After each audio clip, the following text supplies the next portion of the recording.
عباده الذين اصطفى اما بعد فاعوذ بالله من الشیطان الرجیم بسم اللہ الرحمن الرحیم۔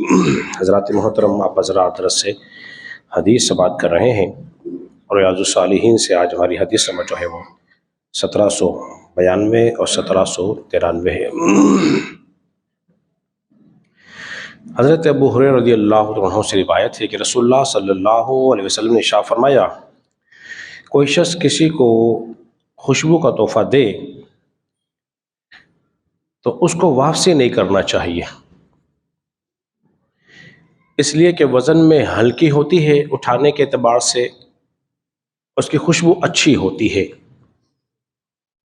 دوسری حدیث مبارکہ جس کا مفہوم بھی یہی ہے، جو انس بن مالک رضی اللہ عنہ سے روایت ہے، یہ روایت بخاری میں ہے، وہ مسلم میں تھی۔ فرمایا اگر کوئی شخص کسی کو خوشبو کا تحفہ دے تو اس کو واپسی نہیں کرنا چاہیے۔ کیا فرمایا جا رہا ہے کہ اگر کوئی شخص کسی کو تحفے میں خوشبو دے تو اس کو لے لینا چاہیے، واپسی نہیں کرنی چاہیے، اس لیے کہ حدیث میں آتا ہے تحفہ دینے سے محبت بڑھتی ہے، تحفہ دینے سے محبت بڑھتی ہے، تعلقات جو ہیں وہ اچھے ہوتے ہیں، نفرتیں دور ہو جاتی ہیں۔ نبی پاک صلی اللہ علیہ وسلم کو 3 چیزیں پسند تھی، ان 3 چیزوں میں سے میں 2 کا تذکرہ کرتا ہوں۔ ایک تو خوشبو آپ کو بہت پسند تھی، اس لیے کہ آپ کا جسم تو تھا ہی سراپا معطر، جس گلی جس علاقے سے جہاں سے گزر جاتے وہ علاقہ آپ کے خوشبو سے معطر ہو جایا کرتا تھا، اور کسی کو پوچھنے کی ضرورت نہیں ہوتی تھی کہ حضور کہاں ہے، وہ خوشبو کی مہک سونگتا سونگتے پہنچ جاتا تھا کہ حضور کہاں ہے۔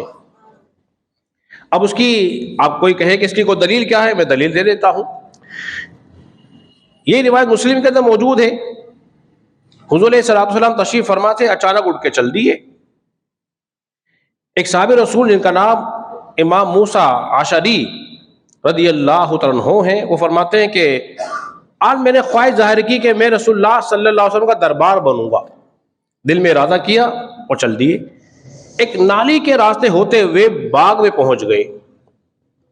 اب باغ میں کتنی خوشبو ہوتی ہے، پھلوں کی خوشبو علیحدہ اور پتوں کی خوشبو علیحدہ، مگر اس کے باوجود بھی ان پھلوں اور خوشبو سے زیادہ غالب تھی وہ رسول اللہ صلی اللہ علیہ وسلم کے جسم میں عطر کی خوشبو زیادہ غالب تھی۔ ان کو دیکھتے وہاں پہنچ گئے۔ اتنی بات آپ نے سمجھ لی۔ تو تحفہ دینے سے کیا بڑھتی ہے، بولیے، محبت بڑھتی ہے۔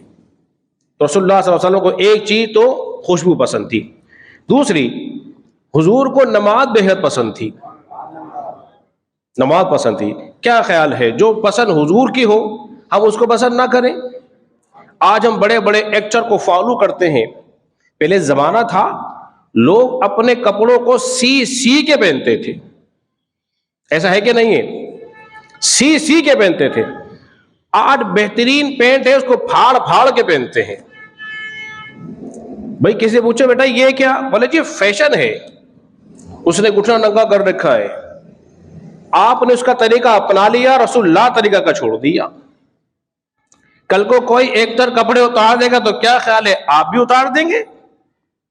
یہ معیار نہیں ہے، تبھی تو ہم پیچھے ہو رہے ہیں۔ کیا یہ اچھا ہو جو قوم اپنے نبی کی اتباع پیروی کرتی ہے، وہ قومیں ہمیشہ غالب رہتی ہیں، غالب رہیں گی، کامیاب رہیں گی۔ اور ایک بات اور میں اس حدیث میں بیان کر دیتا ہوں، تحفہ چاہے پرفیوم کا ہو، چاہے باڈی اسپرے کا ہو، چاہے عطر ہو، اس کو لے لینا چاہیے۔ بات کا خیال یہ ہے کہ اگر باڈی اسپرے لگا لیا تو صاحب اس سے نماز نہیں ہوگی، یا پرفیوم استعمال کر لیا تو اس سے نماز نہیں ہوگی۔ بھائی پوچھے نماز کیوں نہیں ہوگی؟ سادہ سا جواب ہوتا ہے ان کے پاس، اس کے اندر الکحل ہوتا ہے۔ کیا ہوتا ہے؟ الکحل ہوتا ہے، تو اس لیے اس میں نماز نہیں ہوگی۔ الکحل تو گولی میں بھی ہوتا ہے، بچوں کو جو شربت دیے جاتے ہیں اس میں بھی الکحل ہوتا ہے، مگر کبھی کسی نے کہا ہے کہ یہ گولی میں استعمال نہیں کروں گا اور نہ یہ شراب اپنے بچوں کو پلاؤں گا کیونکہ الکوہل شامل ہوتا ہے. تو یہ لاجک درست بولیے نہیں ہے. وہ جو الکوہل کی مقدار فقہا نے لکھی ہے جس سے ناپاک ہو جائے کپڑا، وہ 1 درہم ہے. کتنا ہے؟ 1 درہم. اس کا وزن کیا ہے؟ 1 درہم. اب درہم کی مقدار کیا ہے؟ ہتھیلی کو سیدھا کریں، اس میں پانی بھر لیں، جتنا ہتھیلی میں پانی آ سکتا ہے وہ اس کی مقدار 1 درہم ہوگی. سمجھ رہے بات آپ کے؟ یہ 1 درہم ہے. پوری اس بوتل کے اندر 1 درہم الکوہل نہیں ہوتا. اس لیے پرفیوم کے لگانے سے کپڑا ناپاک بول دیجئے نہیں ہوتا. اس کو اب اپنے دل و دماغ پر لکھ لیجئے. اسی طرح باڈی اسپرے استعمال کرنے سے بھی کپڑا ناپاک نہیں ہوتا. ایسا الکوہل جس کو استعمال کرنے کے بعد انسان کی طبیعت میں بے چینی آ جائے، اس کو ہوش ہی نہ رہے. کیا اس کو چکر آتے ہیں؟ بولیے. کیا خوشبو لگانے سے کسی کو چکر آتا ہے؟ بولیے. نہیں آتا. کیا وہ گھومنا شروع کر دیتی ہے زمین؟ کیا اس کی عقل ختم ہو جاتی ہے؟ بولیے. نہیں ہوتی. جب یہ سارے کام نہیں ہوتے تو پھر یہ بھی بولیے ناپاک کپڑے کو نہیں کرتا ہے. دوسرا یہ کہ وہ جو الکوہل ہے وہ لگنے کے بعد کیا ہوتا ہے؟ بولیے ختم ہو جاتا ہے. انجیکشن لگواتے ہیں آپ، اس انجیکشن جو آپ کو لگایا جاتا ہے روئی کا اسپرٹ، تو اسپرٹ بھی کیا ہوتا ہے؟ آپ کو کپڑوں کو لگتا ہے تو کیا ناپاک کر دے گا؟ کپڑا ناپاک بولیے اس سے نہیں ہوتا ہے. تو آج کے درس حدیث میں سمجھ لیجئے خوشبو لگانا سنت رسول ہے.